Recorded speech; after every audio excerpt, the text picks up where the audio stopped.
ఈ వీడియోలో భారత జాతీయోద్యమానికి సంబంధించినటువంటి మరొక 20 ఇంపార్టెంట్ క్వశ్చన్స్‌ని పార్ట్ 5 రూపంలో మీ ముందుకు తీసుకువచ్చాము. దీనికంటే ముందు పార్ట్స్‌కి సంబంధించిన వీడియోస్ ఎవరైనా చూడని వాళ్ళున్నట్లయితే ప్లేలిస్ట్‌లో అందుబాటులో ఉన్నాయి. అలాగే డిస్క్రిప్షన్‌లో లింక్ కూడా ప్రొవైడ్ చేశాం, చూడండి. అలాగే వీడియో గనుక మీకు నచ్చినట్లయితే లైక్ చేయండి, షేర్ చేయండి, కామెంట్ చేయండి. అలాగే మన ఛానల్‌ని సబ్స్క్రైబ్ చేయడం మాత్రం మర్చిపోకండి. దయచేసి వీడియోను మొదటి నుండి చివరి వరకు స్కిప్ చేయకుండా చూడండి. దీనివల్ల మీకు ఎంతగానో ఉపయోగపడుతుంది. క్రింది వారిలో ఖిలాఫత్ ఉద్యమాన్ని ప్రారంభించిన వారు ఎవరు?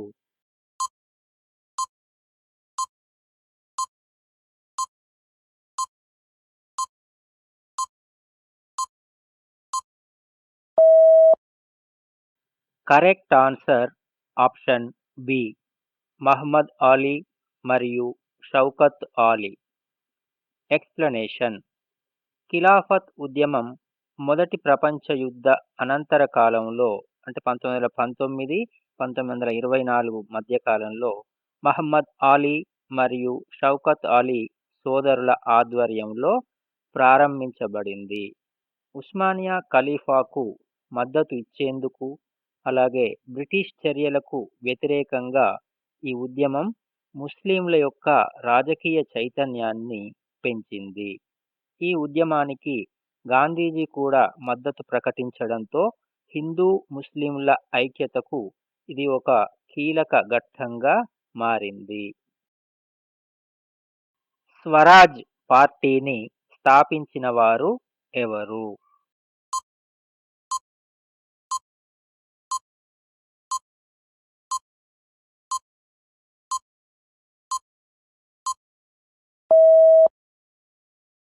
Correct answer option C, Motilal Nehru మరియు చిత్తరంజన్ దాస్.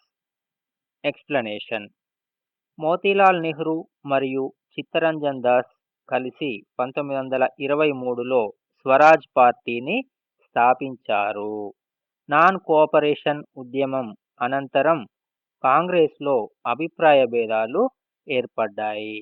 కొంతమంది బ్రిటిష్ శాసనమండలిలో పాల్గొనడం ద్వారా ప్రభుత్వ విధానాలను లోపలి నుంచి ఎదిరించాలని భావించగా, మరికొంతమంది అయితే పూర్తిగా బహిష్కరించాలని కోరారు. ఇక్కడ శాసనమండలిలో చేరి పోరాటం చేయాలనేటటువంటి ఉద్దేశంతో ఈ స్వరాజ్ పార్టీని ఏర్పాటు చేశారు. అయితే దీనికి అధ్యక్షుడిగా చిత్తరంజన్ దాస్, అలాగే కార్యదర్శిగా మోతీలాల్ నెహ్రూ ఉన్నారు. భారత స్వాతంత్ర్యోద్యమంలో సాధించు లేదా మరణించు అంటే డూ ఆర్ డై అనే నినాదాన్ని ఇచ్చిన వారు ఎవరు?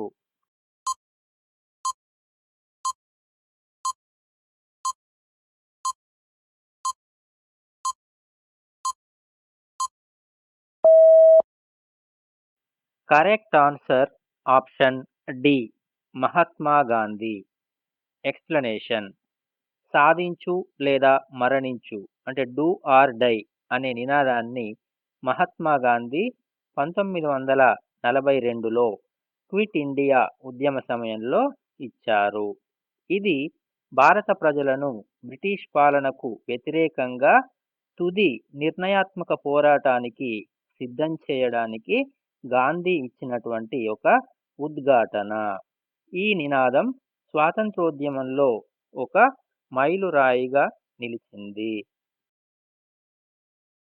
చౌరీ చౌరా సంఘటన ఎప్పుడు జరిగింది?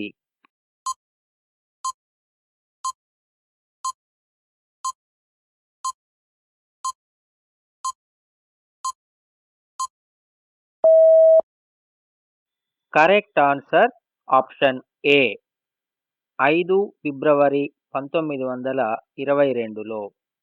ఎక్స్‌ప్లనేషన్: చౌరీ చౌరా సంఘటన ఉత్తరప్రదేశ్లోని గోరఖ్పూర్ జిల్లాలోని చౌరీ చౌరా అనేటటువంటి గ్రామంలో 1922 ఫిబ్రవరి 5న జరిగింది. ఇది సహాయ నిరాకరణ ఉద్యమ సమయంలో చోటు చేసుకున్నటువంటి ఘటన. అయితే ఇక్కడ పోలీసులు శాంతియుతంగా నిరసన చేస్తున్నటువంటి జనంపై కాల్పులు జరపడంతో ఆగ్రహించినటువంటి ప్రజలు పోలీస్ స్టేషన్‌కు నిప్పు పెట్టారు. ఈ సంఘటనలో 22 మంది పోలీసులు సజీవ దహనమైనారు.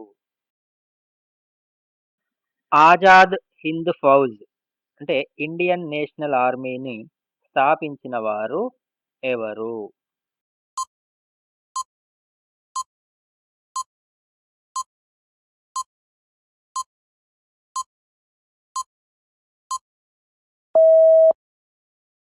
Correct answer option B. Subhash Chandrabose. Explanation.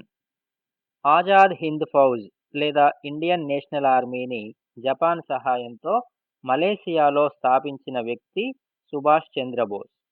అయితే మొదటిసారిగా ఇండియన్ నేషనల్ ఆర్మీ అనేటటువంటి పేరుతో దీన్ని స్థాపించింది మాత్రం కెప్టెన్ మోహన్ సింగ్. దానికి సమర్థ నాయకత్వం ఇచ్చి దాన్ని ప్రభావవంతంగా మార్చి విస్తరించింది మాత్రం సుభాష్ చంద్రబోస్. ఇది జపాన్‌తో సహా 8 దేశాల గుర్తింపు పొందింది. క్రింది వారిలో లాల్, బాల్, పాల్ అనే త్రయంలో లేనివారు ఎవరు?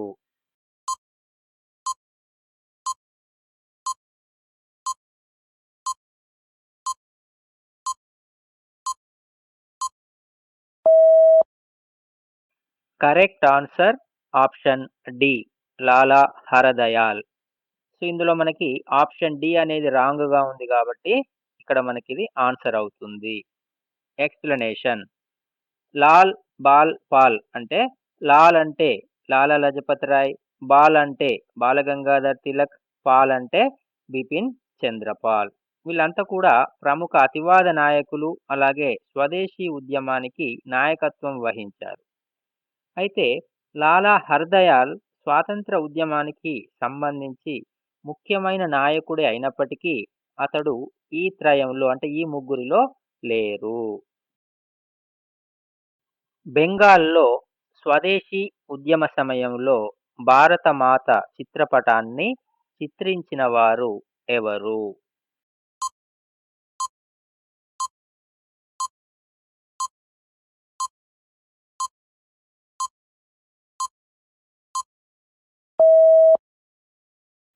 Correct answer option C.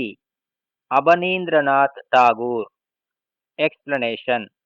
1905లో Bengal విభజనకు వ్యతిరేకంగా జరిగినటువంటి స్వదేశీ ఉద్యమ సమయంలో జాతీయ చైతన్యాన్ని ప్రేరేపించేందుకు బెంగాల్ కళాకారుడైనటువంటి అబనీంద్రనాథ్ ఠాగూర్ భారతమాతను ఒక దేవీ స్వరూపంలో చిత్రించారు. సాఫ్రాన్ వస్త్రధారణ, ఆమె చేతుల్లో పుస్తకం, చక్రం, జలపాత్ర, ధాన్యం, జపమాల వంటి వస్తువులు ఉన్నాయి. ఇది భారతదేశ జాతీయతను కళ ద్వారా వ్యక్తీకరించినటువంటి ఒక ప్రసిద్ధమైన కళాఖండం. మహాత్మా గాంధీ ఎవరి సలహా మేరకు దేశం మరియు దాని ప్రజలను గురించి తెలుసుకోవడానికి బ్రిటిష్ ఇండియాలో ఒక సంవత్సరం పాటు పర్యటించారు?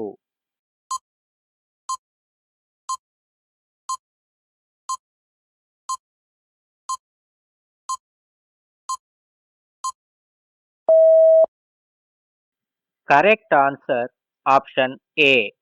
గోపాలకృష్ణ గోఖలే. ఎక్స్‌ప్లనేషన్. దక్షిణాఫ్రికాలో పౌర హక్కుల ఉద్యమాన్ని ముగించుకొని మహాత్మా గాంధీ 1915లో భారతదేశానికి తిరిగి వచ్చారు.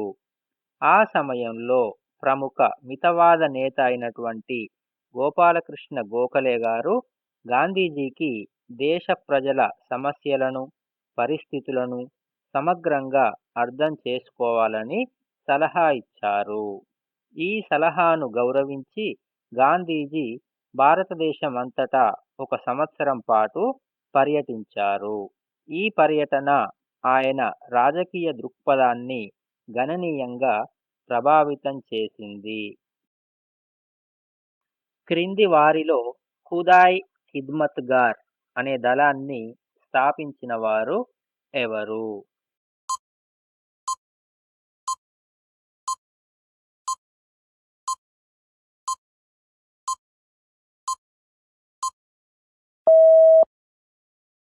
Correct answer option D. Khan Abdul Ghaffar Khan. Explanation: Khudai Khidmatgar అంటే దేవుని సేవకులు అనే శాంతియుత ఉద్యమ దళాన్ని ఖాన్ అబ్దుల్ గఫార్ ఖాన్ స్థాపించారు. ఈ దళం ప్రత్యేకంగా ఉత్తర పశ్చిమ సరిహద్దు ప్రావిన్స్ ప్రాంతంలో బ్రిటిష్ పాలనకు వ్యతిరేకంగా పనిచేసింది. ఇది హింస వ్యతిరేకమైనటువంటి సత్యాగ్రహానికి అంకితమైన సంస్థగా పేరుగాంచింది మరియు ఇండియన్ నేషనల్ కాంగ్రెస్తో కలిసి పనిచేసింది. హింద్ స్వరాజ్ అనే ప్రసిద్ధ పుస్తకాన్ని రచించిన వారు ఎవరు?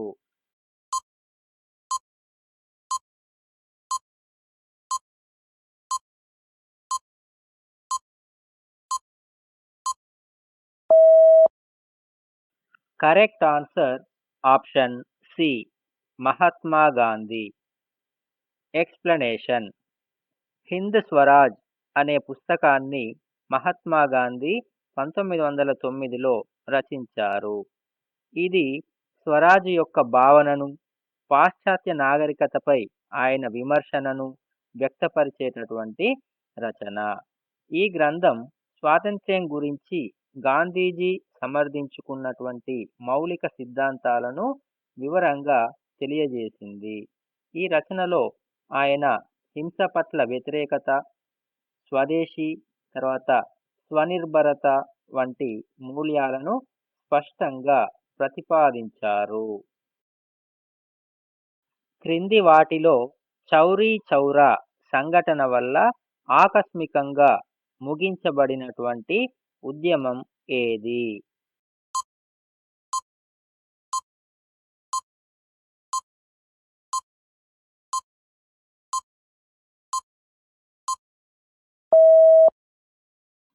కరెక్ట్ ఆన్సర్ ఆప్షన్ ఏ.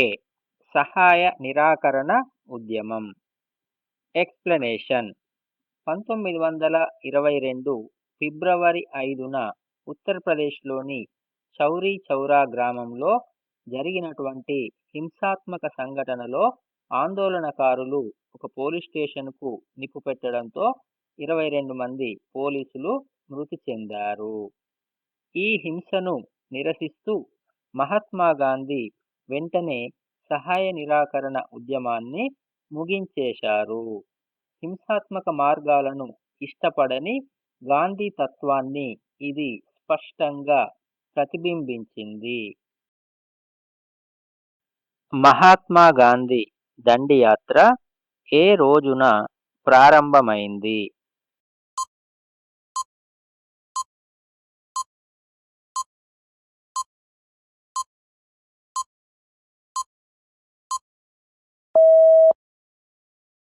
Correct answer option B.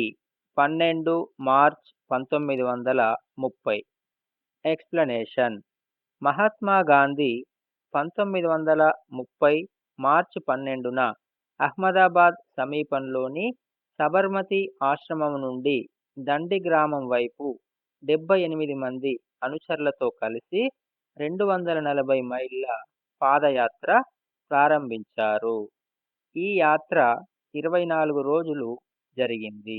ఇది ఉప్పు చట్టానికి వ్యతిరేకంగా నిర్వహించబడింది. ఇది శాసనోల్లంఘన ఉద్యమంలో ఒక ముఖ్య ఘట్టంగా నిలిచింది. ముస్లిం లీగ్ ఏ రోజును ప్రత్యక్ష చర్యా దినంగా ప్రకటించింది?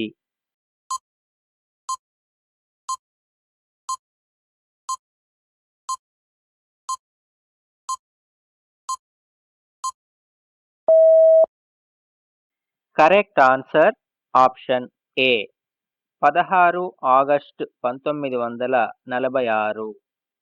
ఎక్స్‌ప్లనేషన్. ముస్లిం లీగ్ నేత మహ్మద్ అలీ జిన్నా 1946లో లీగ్‌కి వేరే ముస్లిం రాజ్యం అవసరమన్న డిమాండ్ నెరవేర్చడంలో బ్రిటిష్ ప్రభుత్వం వైఫల్యం నేపథ్యంలో క్యాబినెట్ మిషన్ ప్లాన్‌ను తిరస్కరించి 16 ఆగస్టు 1946ను ప్రత్యక్ష చర్యా దినంగా ప్రకటించారు. ఆ రోజు కలకత్తా నగరంలో భయంకరమైన మత కలహాలు, ఘర్షణలు చెలరేగాయి. దీనినే కలకత్తా కిల్లింగ్ అని కూడా పిలుస్తారు. శాసనోల్లంఘన ఉద్యమంలో భాగంగా గాంధీజీ బ్రిటిష్ ఉప్పు చట్టాన్ని ఎప్పుడు ఉల్లంఘించారు?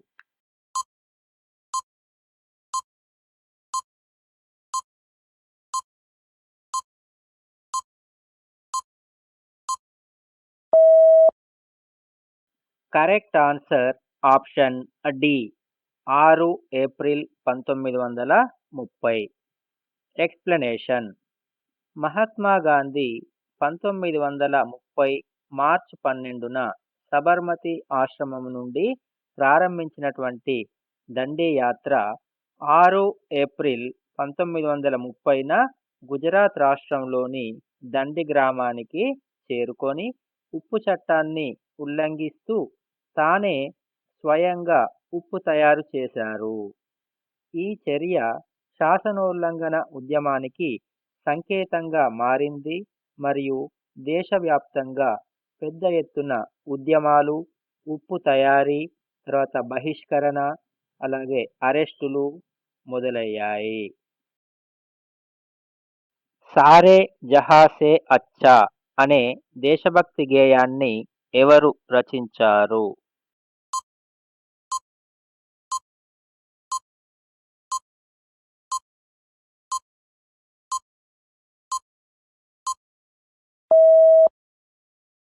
Correct answer option B. Mohammad Iqbal. Explanation. Saare Jahan సే అచ్చా హిందుస్తాన్ హమారా అనే ప్రసిద్ధ దేశభక్తి గీతాన్ని మహ్మద్ ఇక్బాల్ 1904లో ఉర్దూలో రచించారు. ఇది భారతదేశం యొక్క గొప్పతనాన్ని, సంస్కృతిని మరియు ఐక్యతను ప్రశంసించే గేయంగా ప్రాచుర్యం పొందింది. ఈ గీతం దేశభక్తిని ప్రేరేపించింది. అలాగే స్వాతంత్ర్య ఉద్యమం సమయంలో ఎంతో ప్రజాదరణ పొందింది. గాంధీ ఇర్విన్ ఒప్పందం ఏ సంవత్సరంలో జరిగింది?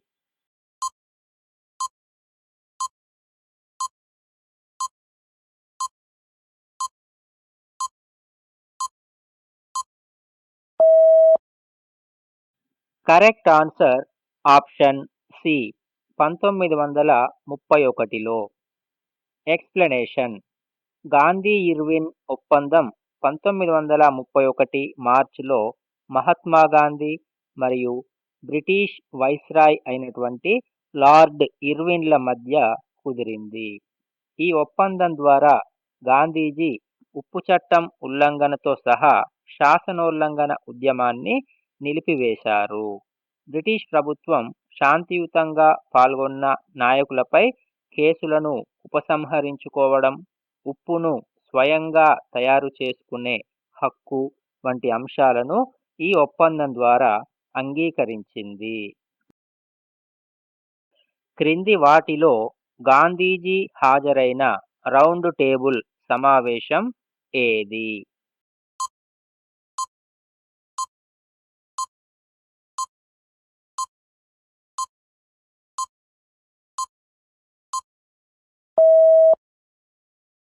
Correct answer option B. రెండవ రౌండ్ టేబుల్ సమావేశం. ఎక్స్‌ప్లనేషన్. గాంధీజీ బ్రిటిష్ ప్రభుత్వంతో గాంధీ ఇర్విన్ ఒప్పందం కుదుర్చుకున్న తర్వాత 1931లో లండన్లో నిర్వహించినటువంటి రెండవ రౌండ్ టేబుల్ సమావేశంలో పాల్గొన్నారు. ఇది ఆయన హాజరైనటువంటి ఏకైక రౌండ్ టేబుల్ సమావేశం. ఈ సమావేశంలో భారత రాజకీయ భవిష్యత్తుపై చర్చలు జరగగా గాంధీజీ భారత జాతీయ కాంగ్రెస్కు ప్రాతినిధ్యం వహించారు.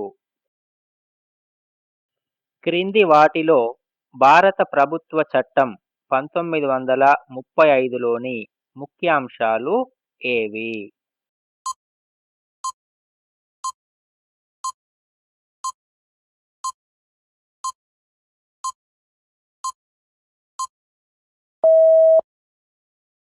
Correct answer option D.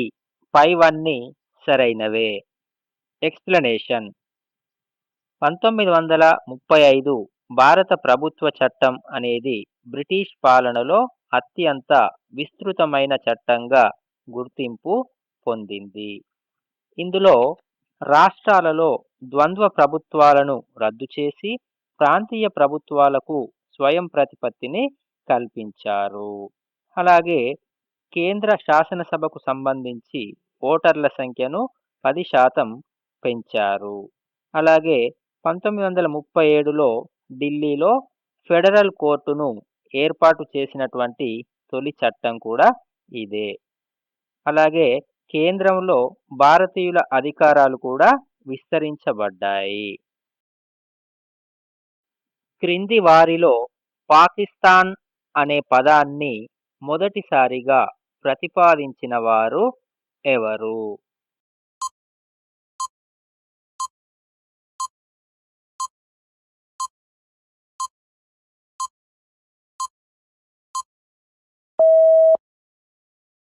Correct answer option C. Chaudhary Rehmat Ali. Explanation: Chaudhary Rehmat Ali 1933లో తన నౌ ఆర్ నెవర్ అనే పాంప్లెట్ ద్వారా పాకిస్తాన్ లేదా పాక్స్తాన్ అనే పదాన్ని పరిచయం చేశారు. ఈ పాకిస్తాన్ అనేటటువంటి పదంలో పి అంటే పంజాబ్, ఏ అంటే ఆఫ్ఘానియా అంటే ఉత్తర పశ్చిమ సరిహద్దు ప్రావిన్స్, అలాగే కే అంటే కాశ్మీర్, ఎస్ అంటే సింధ్, అలాగే టిఏఎన్ అంటే బలూచిస్తాన్ అనే ప్రాంతాల పేర్ల యొక్క మొదటి అక్షరాలను ఉపయోగించి రూపొందించారు. ఆయన భారత ముస్లింలకు ఒక ప్రత్యేక దేశం అవసరమని నమ్మకాన్ని వ్యక్తం చేశారు. రౌండ్ టేబుల్ సమావేశాలకు భారత ప్రతినిధులను లండన్కు ఆహ్వానించిన అప్పటి బ్రిటన్ ప్రధాని ఎవరు?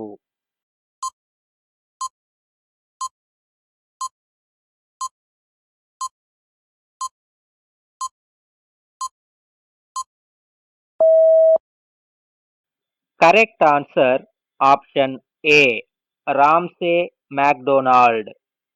ఎక్స్ప్లెనేషన్: రౌండ్ టేబుల్ సమావేశాలు బ్రిటిష్ ప్రభుత్వం మరియు భారత రాజకీయ నేతల మధ్య చర్చలు జరిపేందుకు లండన్లో నిర్వహించబడ్డాయి. ఈ సమావేశాలకు భారత ప్రతినిధులను ఆహ్వానించిన అప్పటి బ్రిటన్ ప్రధాని లేబర్ పార్టీకి చెందిన రామ్సే మ్యాక్డొనాల్డ్. ఆయన 1929-35 మధ్యకాలంలో బ్రిటన్ ప్రధానిగా పనిచేశారు.